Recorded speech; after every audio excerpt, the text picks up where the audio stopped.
Twitter पर blue tick पाना अब मुश्किल हो गया। जब से एलन मस्क का ट्विटर पर कब्जा हुआ है तब से ट्विटर पर मुतालिक तरह तरह की खबरें आ रही।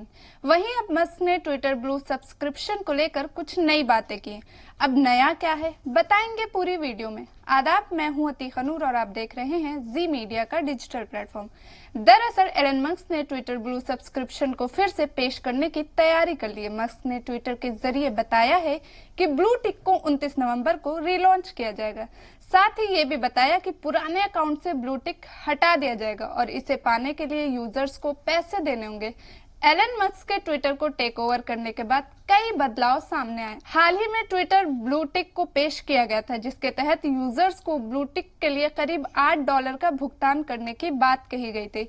इस सर्विस के लॉन्च होने के बाद कई फर्जी अकाउंट भी ब्लू टिक से वेरीफाई हो गए। इसी को देखते हुए कंपनी ने इस फीचर को तत्काल सस्पेंड कर दिया था। इसके अलावा मस्क ने एक ट्वीट में यह भी बताया कि सभी अकाउंट से ब्लू चेक मार्क को हटा दिया जाएगा, यानी कि पहले से जिन यूजर्स के पास ब्लू टिक है उन्हें फिर से पैसे देकर इसके लिए अप्लाई करना होगा। वहीं मस्क से सवाल किया गया कि ऑफिशियल बैज या हाईलाइट सेलिब्रिटी में फर्क कैसे होगा। इस सवाल के जवाब में मस्क ने कहा कि ये फैसला कर पाना मुश्किल है कि कौन सेलिब्रिटी और कौन नहीं है। उनका कहना है कि ये फर्क जानने के लिए उस अकाउंट के फॉलोअर्स की तादाद देखी जाएगी और साथ ही ये भी पता लगाया जाएगा कि वह किसी दूसरे के नाम से तो नहीं बनाया गया। हिंदुस्तान में ब्लू टिक सब्सक्रिप्शन की कीमत को लेकर कहा जा रहा है कि इसके लिए यूजर्स को करीब ₹700 देने होंगे।